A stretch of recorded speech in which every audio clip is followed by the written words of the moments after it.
सकारात्मक सोच को आओ सारे भारत में फैलाए, सकारात्मक ऊर्जा का आओ सब में संचार कराए। ऐसा ना हो कि हम अपनी जिम्मेदारी भूल न जाए,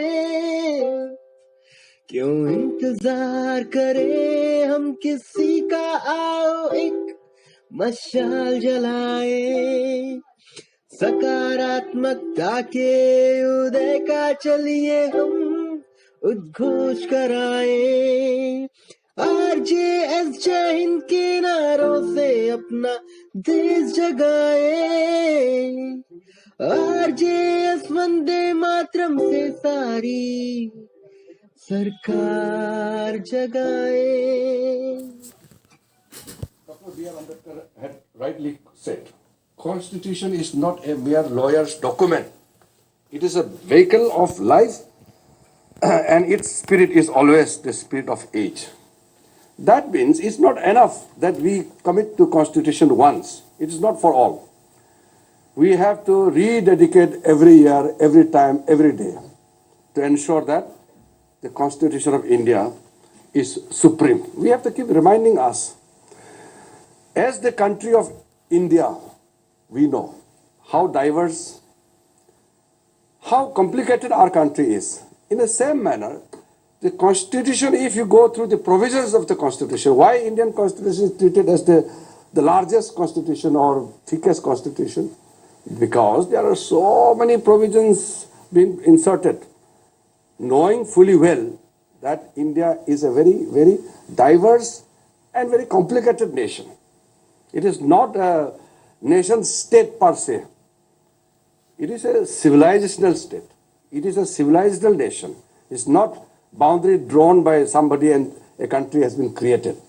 That is why to govern a country like India, I think this constitution which we have is very, very appropriate.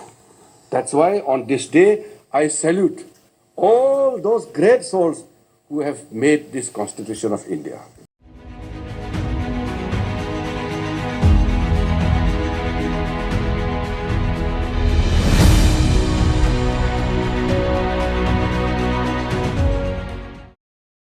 नमस्ते, मैं ममता रानी महतो RJS सकारात्मक भारत सूचना केंद्र जमशेदपुर झारखंड से बोल रही हूँ। आज हमारा विषय है भारत में संविधान दिवस। भारत में 26 नवंबर को हर साल संविधान दिवस के रूप में मनाया जाता है, क्योंकि वर्ष 1949 में 26 नवंबर को संविधान सभा द्वारा भारत के संविधान को स्वीकृति मिला था, जो 26 जनवरी 1950 को प्रभाव में आया। डॉक्टर भीमराव अंबेडकर को भारत के संविधान का जनक कहा जाता है। भारत की आज़ादी के बाद कांग्रेस सरकार ने डॉक्टर भीमराव अंबेडकर को भारत के प्रथम कानूनी मंत्री के रूप में सेवा करने का निमंत्रण दिया गया। उन्हें 29 अगस्त को संविधान की प्रारूप का अध्यक्ष बनाया गया। उनको संविधान के मुख्य वस्तुकार और एकजुट भारत के लिए जाना गया। भारतीय संविधान देश में स्वतंत्र, कम्युनिस्ट, धर्मनिरपेक्ष और गणतंत्र भारतीय नागरिक को सुरक्षित करने के लिए न्याय, समानता, स्वतंत्रता संघ के रूप में गठन करने के लिए अपनाया गया। आज हमें तथा हमारे भारत के संपूर्ण नागरिकों को संविधान की वजह से आज बहुत सारे अधिकार प्राप्त हैं। मुख्यतः हमारे 6 मौलिक अधिकार: समानता का अधिकार, स्वतंत्रता का अधिकार, शोषण के विरुद्ध अधिकार, धार्मिक स्वतंत्रता का अधिकार, संस्कृति और शिक्षा का अधिकार और संवैधानिक उपचारों का अधिकार।